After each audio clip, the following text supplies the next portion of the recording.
Hello and welcome to another lesson. Today we're going to be talking about room acoustics, and this is something that when I was first learning about room acoustics, I was always curious about. Like, how do you build those cool acoustic clouds that have the downlights, the lights built into them that look so sleek? You can't really buy them online. If you go to like GIK Acoustics or something, there's no cloud that says, hey, put this downlight in. So in this video, I'm going to teach you a pro tip on how I design all of my acoustic clouds with downlights in them. I'm going to tell you the best downlight. I'm going to give you behind the scenes details on all my plans and my 3D modeling. So stick around if you're interested in learning how to do that. My name is Wilson Harwood. I am a professional studio designer based in Nashville, Tennessee. And I just want to help everyone learn how to build studios better. That's my goal. So if you're on that journey, definitely check out my free acoustic treatment guide. This will give you all of the basic knowledge of how to acoustically treat your studio without all the BS. It's the type of acoustic treatment I'm using in my studio right now, and I've mixed tons of songs that have gone on to be on HBO, Netflix, and other major TV shows like ABC with the basic acoustic treatment I've created in my own studio here. So if you want that same exact quality and precision of where to place everything, download that free acoustic treatment guide at soundproofyourstudio.com/acoustic. That is soundproofyourstudio.com/acoustic. All right, let's jump into this lesson on how to actually build these acoustic panels with the cool downlights in them. All right, so here I have several acoustic panels. They're all the same actually from one of my clients' designs. And we've put a downlight in this case right in the middle. So I'm gonna show you how this is done, and we're gonna kind of break apart my whole acoustic panel design. So here's the acoustic cloud, and let's just go, what I like to do is we'll just start with just the frame, because that's how you're gonna build this. All right, so what we have here is just a 2x4 frame. So any normal 2x4, 3.5 inches by 1.5 inches is what we're going to be using here.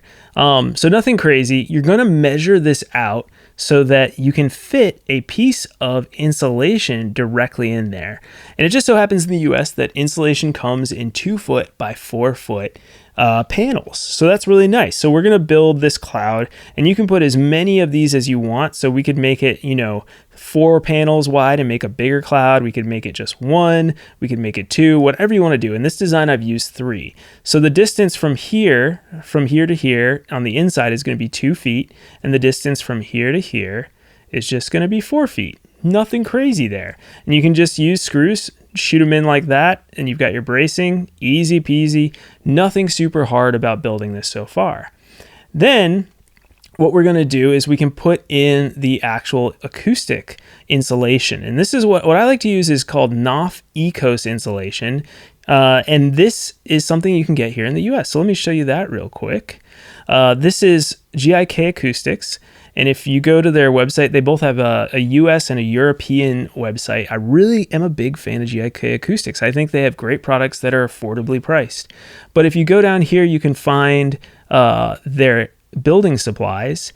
And if you go over here, they've got the standard Owens Corning, which is totally fine if you want to use that. I just like this because it's a little bit more eco-friendly and doesn't have like formaldehyde and things like that. So I've done videos in the past on why I think they're exactly comparable in acoustic absorption coefficients. So really no big deal there. Now you might be wondering, should I go with the 1.6 pound or the 3 pound? With this, again, I actually have found in my research that there's not a huge difference between the absorption coefficients of a slightly less dense versus a slightly more dense. We're talking 1.6 to 3 pound density. Mainly it's about the ability of it to just hold in place. In this case, I might opt for the 3 pound, which I know is much more expensive, but it could work better in terms of holding in place, or you could get the 6-pack of the 1.6 pound.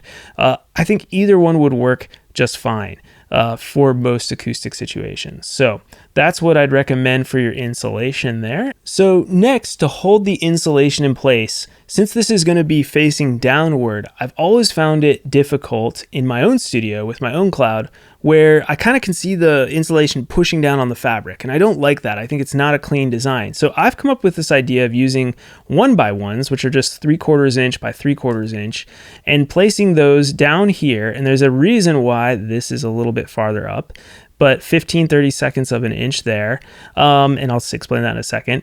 And then those go all the way around the inside so that when we put our insulation in, you can see that the insulation will sit on top of those one by ones and will make a really nice clean design for our ceiling panels. So next, what you need to do is put in the infrastructure to hold the downlight. So to do that, we're just going to take a piece of 1/2-inch plywood. You could also technically use pegboard, which pegboard is a really cool acoustic material because of the holes that allows sound to pass through the pegboard into your isolation rather than reflecting it back. But in this case, it's a very small piece of plywood, so I'm not really worried about it. And this is going to be 7 inches wide, 1/2-inch plywood, and it's going to span the distance across. Remember, I said that there is a reason why I had that 15-30 seconds, which you might be like, why is that so specific?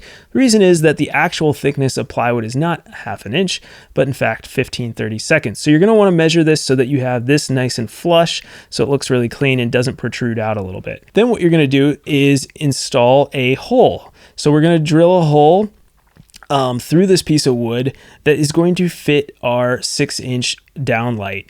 So this is going to be 6 inches across right here, and then we're going to install the Hue downlight. So if we put the downlight in, this is an exact replica of the Philips Hue downlight. So let me show you the Philips Hue downlight real quick. This is one of my favorite lights I use for almost all my studios now. And if you want a downlight, this is what I recommend. Philips Hue is awesome. You pay a little bit more money, but honestly, in the big scheme of things for high quality lighting, it's actually pretty affordable. And you can take a look at how small it is here. So, holds in your hand, really thin, and that's what we're looking for. And those little pieces right there will hold it in place on top of the plywood. And you can actually see that right here. So let me take the insulation off so you can kind of see how this thing works. So we've got our light, and then it comes with its own proprietary connection point that will hook to the back of the light here. And then you actually run the wiring into this junction box over here, which just sits on top of the plywood. So it's a really nice system. And to do this, you would just run a single wire down through your ceiling to that junction box, meaning that there's only a tiny hole for the wire itself through your actual soundproof ceiling, which is why I prefer putting my lights in the acoustic clouds like this. And so once you have that installed, you're most of the way there. Then you just put the NOF insulation in, like I said, over top of it right there.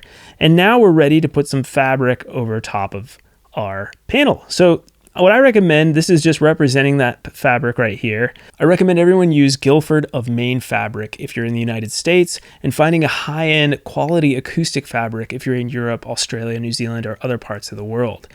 The reason is that Guilford of Maine fabric is just quality. It's going to be better than the fabric that you may buy at your local fabric store. And also it's acoustically rated to allow sound to pass through the fabric and not get reflected back into the room, which would defeat the whole purpose of an acoustic panel. So the Guilford of Maine fabric, I do have a video of how to wrap fabric on in my channel, and how to build your own acoustic panels. And for these panels, there's no real difference here, but you're going to get a large enough piece of fabric that can sit across the entire bottom of the panel, and then also has enough room to wrap up around the sides, over the top, and then you actually staple the fabric to your 2x4s on the top here so that you're not going to see it. And that will create a really clean look. Highly recommend ironing your fabric first so that it doesn't have any wrinkles, and pulling it extremely tight and clean. And then at your corners, you kind of have to fold like a military style, like you're folding your bed like military style, to get a nice clean fold on the corners there. So that's what I recommend for the fabric and how to install it. Nothing crazy there. You're just using a commercial stapler gun, so using industrial staples for construction, and that's really it. But now you've got the back, and this is where I like to recommend using some muslin fabric, or you can even use a cheaper fabric, like the type of fabric that would come in like potato bag, like a canvas fabric, all that stuff, anything that's kind of cheaper and you don't care about the look. But muslin is pretty easy to find, and it's breathable, and you can just put that on over the back of the insulation here, just so that insulation, not that it's really probably going to be a problem because we're not going to be moving it a lot, but just so that it stays in there and we don't get fibers in the air. And then lastly, what I like to do on all my designs is I like to add some light strips around the edge. So these represents the Philips Hue light strips, which are just, I really like using them for accent lighting on the back of my clouds. And then those actually would plug into an actual outlet. So if you're designing this, you need to put an outlet in your ceiling, or you could put the outlet actually in the cloud itself and then plug the Philips Hue backlighting in. And that is pretty much your finished acoustic cloud. You can hang them many ways. GIK Acoustics actually sells some of their cloud hanging kits. So I'll show you this real quick here. They have accessories, the acoustic cloud mounting brackets, which give you 4 inches of space, which is a good amount of space for a cloud. And then if you want something more custom or maybe a little bit cheaper or different, you can always get adjustable hooks with wire hooks that are adjustable, easily adjustable, and those would be a great way, and I honestly recommend a lot of my clients use those for hanging clouds in their studios.